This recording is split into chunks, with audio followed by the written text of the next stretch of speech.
Welcome to the Downtime from WTWH Media with your hosts, Sarah Wynn and Sheri Kasprzak, bringing you everything you need to know from the week in manufacturing. Ladies and gentlemen, welcome back to the Downtime. We are a weekly manufacturing podcast from WTWH Media. WTWH stands for Willing to Work Harder, and that is what my co-host and I aim to do every single episode. I am Sarah Wynn, Senior Editor for Packaging OEM, one half of the Downtime Divas co-hosting tag team. Let me tag in my partner in crime.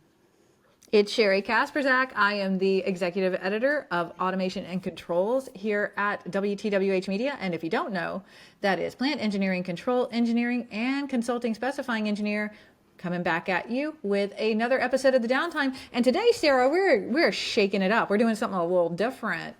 Are we not?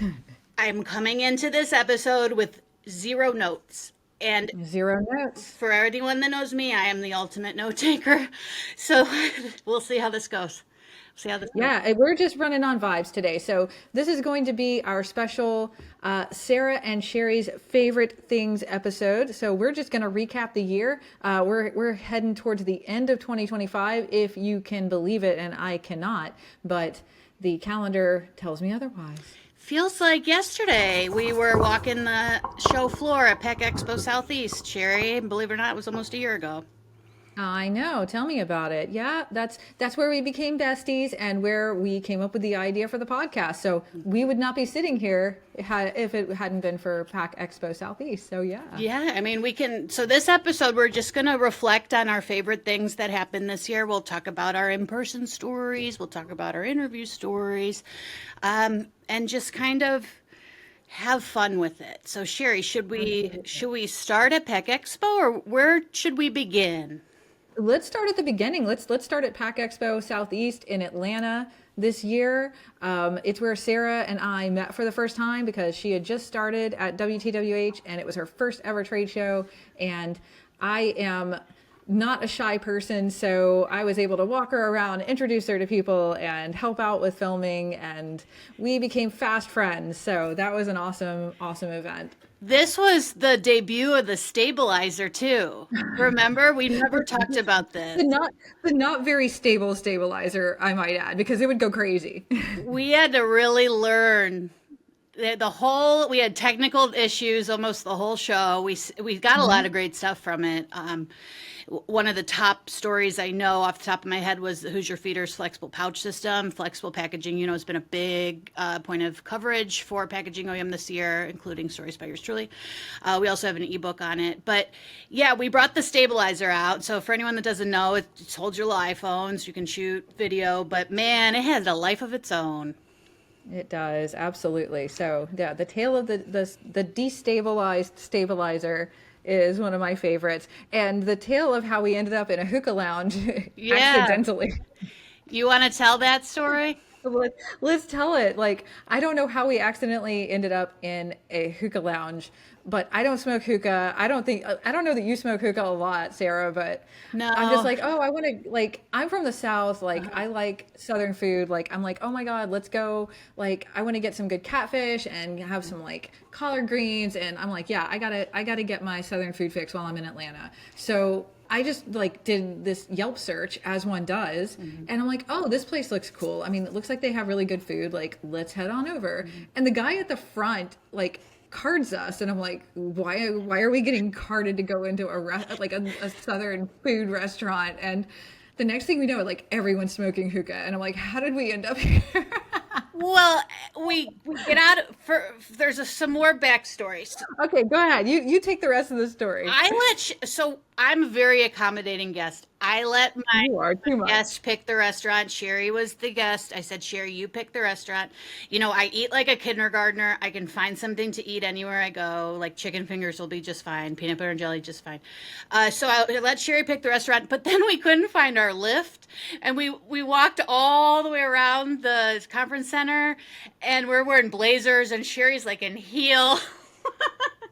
And we finally got the Exactly. nicest Lyft driver, and she takes us, Yeah. and we get out of the car, we arrive at our destination, and the windows were blacked out. And I was like, Sherry, why are the windows blacked out? And then they carded us, and I couldn't see anyone. So I'm facing the wall, I'm facing Sherry, and I like looked at her. I said, I think this is a hookah lounge. She's like, Sarah, turn around. And there's like a lady with the hookah. And I was like, oh, got it. Okay, got it. Exactly. Yeah. Yeah, it was our first dinner together. I don't think we'll ever It forget it.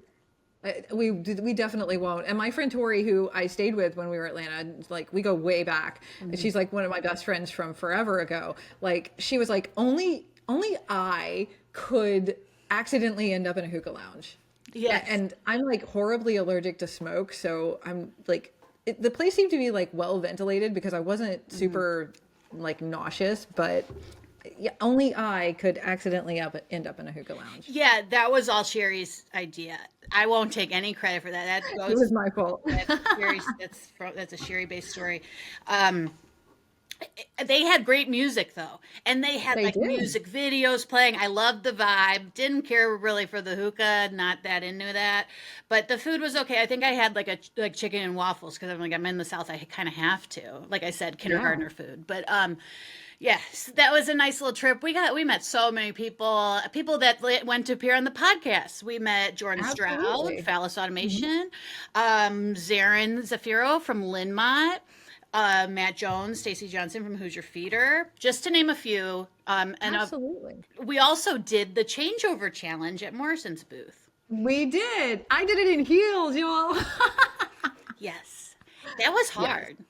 It was hard. It was really hard. We'll share that Yeah, video before the end of the year. It's I think who won? I think you won, Sherry. I think I won, but not by much. Yeah. Like it was really close. But yeah, we'll have to share that video and go check it out on our LinkedIn page and over at Instagram. Let's share it on Instagram too. But it's a funny little video. That whole video, we wanted to speed it up.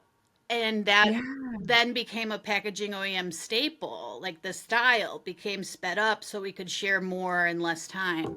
Right. Yeah, and I think it was like was it Rocky or it was something like that, a song. Yeah, the Rocky theme song. That was awesome because it was a competition. And we thought that would be really funny. We were like sitting at the little happy hour after the show and we're like, we got to edit the. Yes. We define happy hour by editing videos on our phone because we're nerds. Well, we don't drink either, so We don't. Yeah, exactly. So what are we gonna do? Edit videos and have a Diet Coke? that's my life right there. Exactly. But I've been really into 7-Up.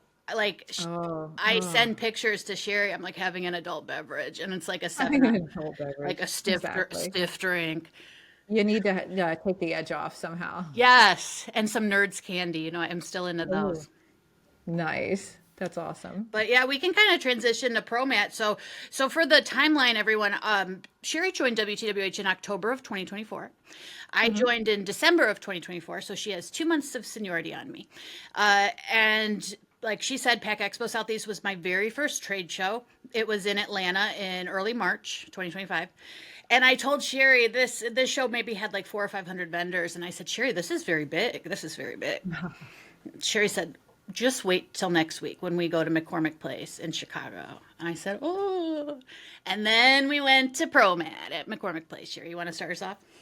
Then we went to ProMat. I mean, yeah, we like met up at ProMat and we took the show by storm, did we not? And that's the sort of the impetus of our iconic scarlet blazer and orange creamsicle blazer photo that we took together, our selfie, which was so fun. Yes, that selfie's been shared quite a bit. I use it a lot. I may the viewers or listeners, you might not know this because I don't share all of these images. I have ChatGPT make Sherry and I and like Walking Dead, and like I just did the Elf on a Shelf. So I make us little images, and it's almost always that picture. But yeah, that was an iconic pic. We were on the show floor tackling it together. That's when Sherry did not wear heels, and we've talked about it before. Like she would do the spin move, like in the aisle, like I got to get past these people. Like she'd be running back. Did, yeah, exactly. That was such a massive show, and it was like I had to meet with so many people, and so many of them were in another hall, which is like not a close distance. It's like walking down this massive corridor. If you've never been to McCormick Place, it's massive. And there were three expo halls, I think. Yes. So it was like trying to navigate between these three giant halls going down this massive corridor. And a lot of it was like playing like a running back, just like. She could have won the Heisman for this performance. I could have, yes, exactly. In heels. No, I wasn't wearing heels at Promat. I was wearing some super uncomfortable shoes, though. I should have worn heels. Now, see, that's the lesson I learned. I would have been more comfortable in heels. To share why you didn't? Because our boss, Stephanie Neal, our editorial director, made fun of me and said, "Oh my God, Sheri, you need to get some comfortable shoes. Sarah told me you wore heels the whole time at Pack Expo Southeast, and I got these like what I thought were like comfortable loafers, and oh my God, they killed my feet." I'm like, I would have been more comfortable in the heels. I should have taken a picture of Sheri in her heels and just put it on LinkedIn. People would be like, "What are you doing, girlfriend?" What are you doing? Yes, I did tell Stephanie that, and it did come up in conversation, and Sheri adjusted her shoes, which Sheri, never feel you need to adjust your fashion to accommodate me. I know. But I mean, hey, it's smart. I mean, if you wear heels for like 10 hours on the show floor, that's a lot. It's a lot. But yeah, these were not very comfortable shoes. So not the heels' fault that these loafers weren't comfortable. Yeah, exactly. And McCormick is so big. And at one point, we walked all the way down to the little social hour, and we were eating ice cream. Well, I was eating ice cream, and I had a white shirt on. And I got ice cream all over my shirt, like a kindergartner. That's the theme today. And poor Sheri walked all the way back with me to get my bag, and then she found out her bus. She had to walk all the way back to get her shuttle to her hotel because we didn't stay at the same hotel. We weren't that good of friends. Yeah. That will change going into 2020. For sure. We will stay at the same. Make this clear. We will be at the same hotel. Yes, definitely. Yes. So, that was a great show, and we met a lot of other people that we put on the podcast and that we've done interviews with, and it was such a great fun time. I remember we met Vanessa from Interact Analysis. She was really fun to meet. Mark Erzman from Nord, he was on the podcast. We met Nygaard at Pack Expo. They also were Southeast. They were also on the podcast. But yeah, we met so many great people. And the one thing I love about this show and the WTWH brands on social and on web is the community that we've really built around. Like Packaging OEM, a lot of our followers we have met in person, and that's the same with the Downtime. So we appreciate all of you, and thank you for following along. Absolutely. Yeah. My favorite part is meeting people, and then they see what we're doing and they're like, "Oh my gosh, that is so cool. No one else is doing manufacturing news and information in the way that we're doing it," which is so fun because that's exactly why we wanted to do it, because we wanted to have a fun thing that people could look forward to and learn about new technologies and learn about, what's going on in manufacturing and do it in a really like organic way that isn't super stiff and businessy. You know what I mean? Yeah, I think the stiff, or I like to say not rigid. That's probably because I've written a lot about formats this year. But yeah, this show is not rigid. From PLCs to PSLs, we will cover it all and discuss it. I love that. That should be our tagline, from PLCs to PSLs, because you're going to find it all here at the Downtime podcast. Hey, so this gives me a good opportunity to do a plug, right? So if you're not following us, the Downtime on LinkedIn, you should go do that because you will find a lot of fun posts there. Follow us on Instagram at the.downtime. And you should go check us out. We are on SoundCloud, we are on Spotify, and you can also find us at plantengineering.com and packagingoem.com.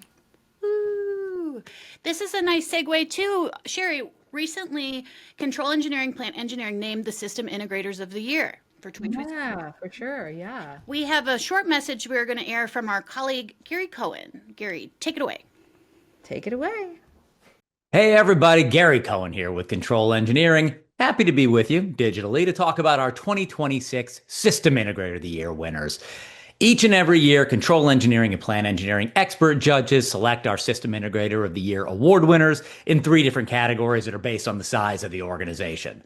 The three criteria we use to judge these are business skills, technical competence, and customer satisfaction. Our winners are then inducted into our System Integrator Hall of Fame. Just for the record, our three winners were made public on November 17th, 2025. They're also in our November, December 2025 print editions. All right, enough preamble. Let's get to it. Our three System Integrator of the Year award winners this year are Thermo Systems. They were in the over $40 million category. Vertec in the $20 million category, $20 to $40 million category, and Omnicon in the under $20 million category. In this fast-moving world of technology developments, market demands, huge congratulations to all of our applicants who answered our questions and documents and became System Integrator of the Year finalists, and a huge congratulations to Thermo Systems, Vertec, and Omnicon. Thank you so much, Gary. We are so proud of all of our System Integrator of the Year award winners. Thank you so much for all that you do. Yes, thank you, and congratulations to the winners. Congratulations. But I'll pivot back to what we were talking about in terms of ProMat. We can talk about our dinner at ProMat. We talked about our dinner at Pack Expo. Once again, very accommodating guest. I let Sheri pick. We had a much smoother dining experience. Indeed. Yeah. So, yeah, we didn't end up in a hookah lounge this time. Nothing scandalous. Thank goodness. No, but these two events are when the Wynn van started to surface. It made its first appearances. And I've gotten a lot of comments when people meet me, they will bring it up, the Wynn van, and I'll share what Sheri already knows. The Wynn van gets me pulled over by TSA almost every time I fly. And when they see it and realize what it is, they usually laugh and show their colleagues. I'm like, it's just my little Hot Wheels van. So maybe moving into 2026, I just put it in my pocket and leave it in the tray. I don't know, Sheri. I don't know. I think the Wynn van needs to go more places in 2026. I think you need to bring it out more. You know, it traveled over 12,000 miles this year. That's crazy. Yeah, by the time this episode airs, it'll be up. I have a recap video of the Wynn van from Las Vegas to Houston to riding on a multi-conveyor, riding on an MK North America conveyor. It'll be up on my LinkedIn. You can check it out. Just little highlights of the Wynn van, including, circle back to ProMat, when we were there, they dyed the river green. We were there for St. Patrick's Day. And so we have a picture of that too.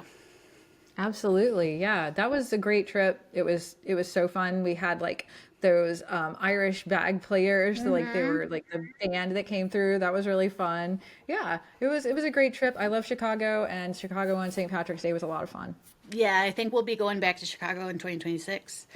Sure. Yeah, great time. This is when Sheri and I really started collaborating about fashion. I went to the Nike Chicago store and I sent her a picture of these shoes. I said, should I get them? And she said, yeah.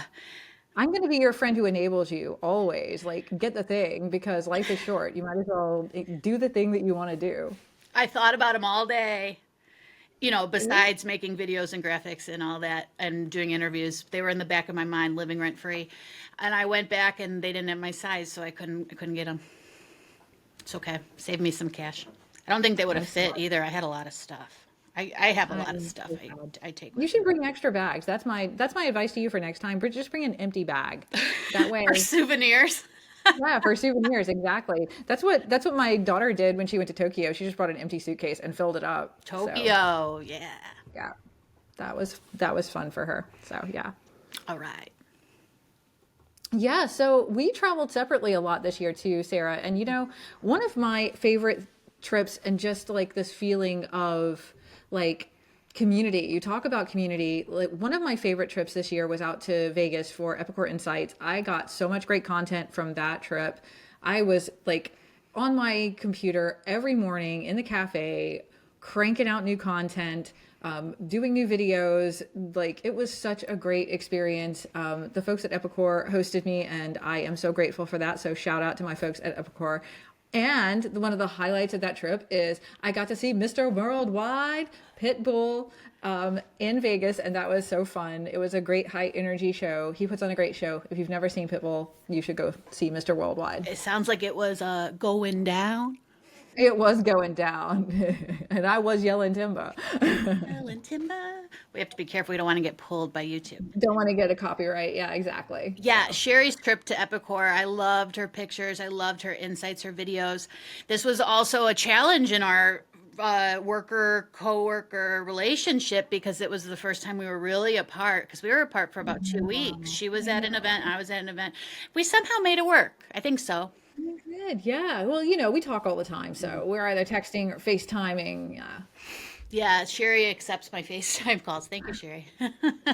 Of course. What do you mean accept them as if I don't like talking to you? No, oh like, my God, you have Sarah. to like take it. Like right? Is that accepting it? Sometimes I'm at the cafe. If I'm having like coffee and I can't be FaceTiming with someone when I'm like at the cafe. That's a little weird to me.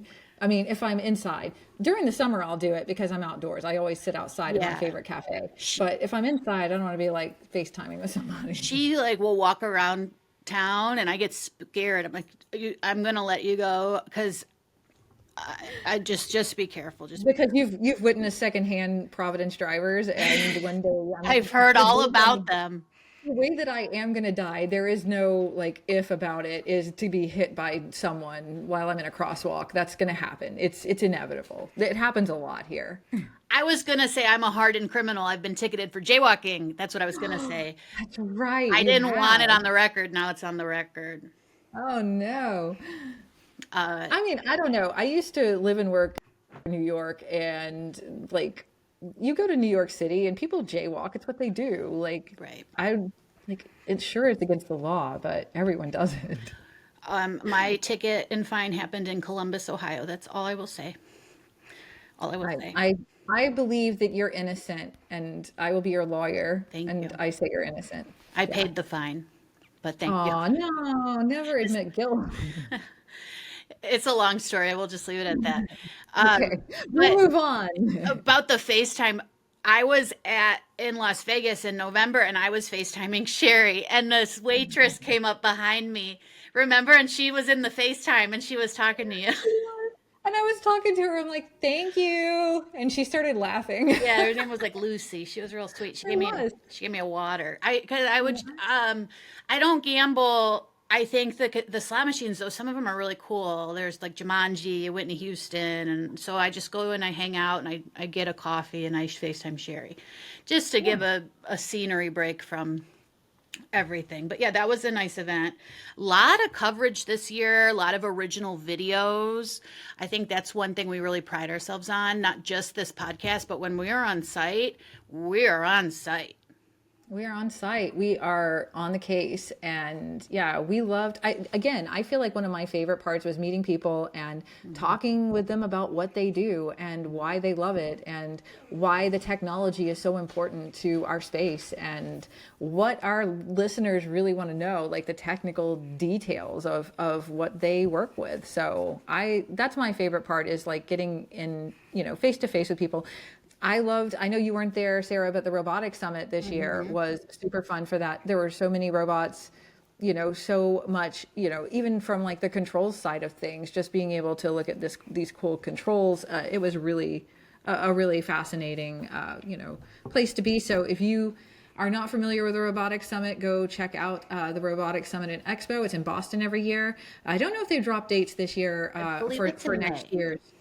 Oh, it is in May. That's right. I don't know that they have the specific dates yet, but definitely go check out the Robotics Expo. So I'm going to speak it into existence that Sheri and I will attend the Robotics Summit together. Speak it. We should do the podcast. That's one thing I've been wanting to do for a while, is get us live on the show floor at Robotics Summit and do an episode of the Downtime there. If any influential people are listening that can control that, please know that's what we would like to do, okay? Yeah, thank you. And it's not just on the show floor. Like, I'll tell you, like, two of my favorite interviews, and I like pulled these out. I actually do have notes, unlike Sarah. but it's because I have a really bad memory, and I'll be like, who is that person that we talked to? But one of my favorite interviews that we did was with Memphis Record Pressing. They were so fun to talk to. I'm a huge record fan. Like, I have like a vinyl collection, and it was so fun chatting with Brandon and Nick Ott, who is from Atlantic Packaging, to kind of talk about how their collaboration worked out and how they were able to automate Memphis Record Pressing's process. It's such a painstaking process to make records, and the process itself is just so manual that being able to automate something like that and on the packaging line is really cool. So yeah. I loved that conversation. I loved my conversation with Aaron Prather as well. I'm sure you remember that one. He is the director of robotics and autonomous systems at ASTM International. And he was such a hoot to talk to. Like, he posts, if you don't follow Aaron over on LinkedIn, you need to go follow him on LinkedIn. He always posts memes about robotics, and it's hilarious. He's really funny. And he was a great interview subject because he was able to talk very no nonsense about why there is a skills gap and a labor gap in manufacturing, and really talk about why Gen Z doesn't want manufacturing jobs and what can be done about it. It's a really serious issue facing manufacturers today, is that no one wants to take manufacturing jobs because there's this stigma that they're dirty, hot, gross jobs, and that's not true. Like, that's not the reality of engineering and manufacturing today. It's these are well lit, almost laboratory looking spaces that are not like some Dickensian like workhouse where you're gonna be grimy and sweaty for 15 hours a day. That's not how it is. So that was a great chat. I really loved talking with Aaron. So what are some of your favorite interviews from the past year, Sarah, that really stand out to you? Not necessarily a podcast interview, but one of my favorite stories I put together all year was on Coldwater Distilling Company. Wow. That is in Tennessee, the Great Smoky Mountains. We have a full feature on packagingoem.com. It's an interesting story. They have a co-packing line right now that is funding their distilling dreams. So when I say they, that's founder John Burleson. I spoke with him and equity partner Jordan Hamrick. Jordan actually approached me about the story probably about the beginning of the summer, and we did a few interviews about it. It dives into all the OEM equipment from end of line, including robotics, sleevers, everything. It's all in there. But it really does have the human element. Coldwater is spelled C-O-A-L-D. Cold is a direct tie-in to John's father. It pays homage to him, who worked in the coal mining industry along with the other coal miners in Kentucky. I really love that tie-in. Also, it's backed by Kentucky basketball royalty. And I'm a Buckeye, and I'm saying it. National champions from the Kentucky basketball team, I believe it was 1978. They invested in Coldwater, and they have a lot of co-packing opportunities now. So they co-pack sparkling water, which we love, ready-to-drink cocktails, cold brew, and they use their on-site natural spring. They tap into it to make these products. So I really loved putting that one together, Sheri. That was an awesome story. So well done. Thank you. It was... I remember when you and I were on a call with our boss, Stephanie, and I kind of briefed her on what it was about. And she's like, it's got packaging in it too, right? I said, it's got everything. Got everything. A little bit of everything. We love it. A little bit of this, a little bit of that. Yeah, I liked that one a lot. Obviously, the Morrison OEM profile is really close to my heart because I spent a lot of time with their team doing interviews. That story has 6 different voices intertwined. That one's also on Packaging OEM's website and social media, including the founder. It's a second-generation family company, the director of engineering, director of sales. We talked about timing screws and what they're made of and why they use the certain materials and how they manufacture those materials in-house. So, great interviews, a lot of conversations this year. Obviously, we'll have some more to highlight next episode. We're going to do like a little 2-part series of this. But off the top of my head, Sheri, those stand out. And in terms of podcast, I love talking with the guys from Nygaard. Mark Erisman from Nord was exceptional too.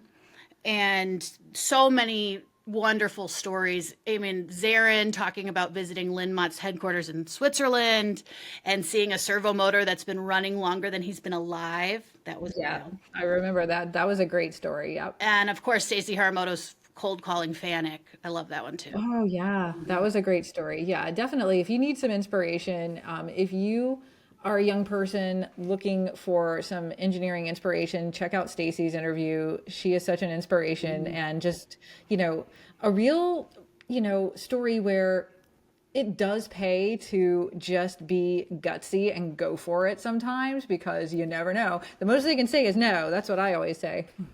Exactly. If you never ask, you'll never know. Yeah. If you never ask, you never know. I guess I didn't need my notes. I guess. Yeah, exactly. You got it. See, you're better at this than I am, but I know my memory. I guess we can classify my memory as decent. You have a good memory for sure. So yeah, like Sarah, do you want to break out into a impromptu game time? Because we are like super far into the episode and this is about when we'd have a game. Do you want to just do like a holiday, like, would you rather, like, for like holiday stuff? Let's do that. Like, let's just do it laid back. Yeah. It's your game. You go first. All right. So, would you rather have a peppermint latte or a hot chocolate latte? Peppermint. Agreed. If you could only watch one of these two movies, would you watch Elf or would you watch The Santa Claus with Tim Allen? And you can only watch one of these. Probably Elf. Elf, really? Yeah. The Santa Claus is like one of my favorite movies. Really? That's so funny. But it came out when, I'm not going to age myself. It was popular in my youth. I'll say that. Sure. Of course. Okay. Let's see. For Christmas dinner, are you a ham or turkey person for Christmas dinner? We don't eat either. Oh, do you do like a roast? What do you do? What do you do? Yeah, like our brisket or our prime rib. But what about you? I don't eat meat, so none of the above. It's your question. I don't know. I'd probably like do like a roast salmon because I eat fish sometimes, so I might do like roast salmon. Yeah. This is a good one, and we've talked about this offline, but not on the show. When do you put your Christmas tree up, and is it a real tree or is it a fake tree? Okay, so always after Thanksgiving, like usually the weekend after Thanksgiving, and always a real tree. So what about you? I know your answer. Considering I have one behind me. I know. We have artificial trees in this house, and I put them up on November 1st. And if November 1st falls during the week, I will take a sick day, and I will put my tree up. Because I work hard all day. I like to go sit downstairs, look at my tree, pet my dogs. It's very peaceful to me. I love it. Oh, I love it, and I love that for you. And yeah, no judgment. It will go down probably before New Year. See, I don't know. Like we always talk about like, I know I'm getting off topic, but well, kind of related. But we always talk about like regional things. And in my household, I don't know if everyone else's household was like this, but my mother was like superstitious about getting the tree out of the house before New Year's, like New Year's Day. Like you can't have the Christmas tree up on New Year's Day because it like brings something from the past year into the new year, and that's bad luck. So I thought I was like the only one. I'm like, what the heck are you talking about? Well, I'm also very specific when it comes to New Year's Eve and New Year's Day in terms of what I eat. If you eat chicken, it's like scratching backwards. You can't. There's a lot of stuff I don't do this year, like every day of the year. Do black eyed peas. Like I'll do black eyed peas on New Year's because like that's a tradition, right? I want a like, prosperous, great New Year. Like I'm going in with a good vibe. I want it. If I have to eat a different way for 48 hours, I'll do it. And you have to. I do eat pork. I know Sheri doesn't eat meat, but I'll probably have. I don't like sauerkraut though. Yuck. Yeah. So yeah, who knew that superstitions like stretched that far? That's really funny. So, okay, next question. I think, the tree. Okay. So, let me see. What else? Do you like to open gifts did your family open gifts New Year's Eve or New Year's Day? Because in my family, when I was growing up, it was different. Like, You saved your gifts till New Year's? oh, I'm sorry, Christmas. I was like, wow, they really made you wait. Christmas Day or Christmas Eve. Good God. Um, Well, yeah. Growing Okay, go up, ahead. we would go to a grandparent's house and do gifts there on Christmas Eve. That party was always like the one, oh, it was the party. It was at the Wynn's house. They don't live there. They don't live at this house anymore, but it was oh, you walk in and there's just gifts galore. It was wild. And then the next day was be home Christmas and we opened gifts at home. That would be great too. Santa was always very kind to me. Thank you, Santa Claus. Thank you. AKA, you know who. But now we just usually do gifts on Christmas Day. I am really behind on my shopping, Sheri. I have a shirt that I've had for Sheri since the summer, and I still haven't sent it to her. My goal is I'm sending it this week. I'm just putting it Okay, up. well, I think we need to do a Secret Santa. We need to get our gifts for each other. And we can unbox them on the downtime. That means So we're gonna we have to do it in like real quick. I know we're gonna have to do it now, but I'm the same way. I'm so behind on gift giving this year. I don't even have an excuse other than a million things going on. Right. Yes. A million little things. And this is the last one because I want to tie this right. in specifically. Let's do it. It's another movie question. You have to watch one, not both, just one. The Holiday or Love Actually? Love Actually. Wow. I say The Holiday. I don't think I've ever seen The Holiday, so I don't know. I mean, maybe I would because I've never seen it, but I just watched Love Actually a few weeks ago. It was a homework assignment given to me, and it was a lot. It was much more sad than I anticipated it to be. right. And it's so hard seeing Alan Rickman, who I love, R.I.P., in such a villainous role. I'm like, I don't want to hate Alan Rickman. Don't make me hate him. Man, Laura Linney's character went right to my heart. I'm like, oh, and the guy Okay, was now we're such a gonna, like, babe. I know. Oh my God, he was such a I know. babe. Now we're like fangirling over Love Actually. But yeah, that's a great movie. So yeah, I think this brings us to the end of another episode of the Downtime, but this one is a really special one, Sarah. And we're getting towards the end of the year and I'm getting emotional because it's the end of the year, but I just wanted to tell you that you're an awesome co-host and I'm so glad we met in 2025. Thank you for founding the Downtime with me. Thank you, Sheri Kasprzak, for co-founding the Downtime with me. And I want to say thank you to Stephanie Neal and Patrick Lynch for great taste in hiring and assembling this team, because Sheri and I wouldn't be here without those two. We appreciate you so much and believing in us and our show and our content that we do and our kooky ideas, because I know some of them might sound extremely off the wall, but we've been able to make it work. We make it work. And with that, thank you for joining the Downtime, and we will catch you in the next episode. Bye.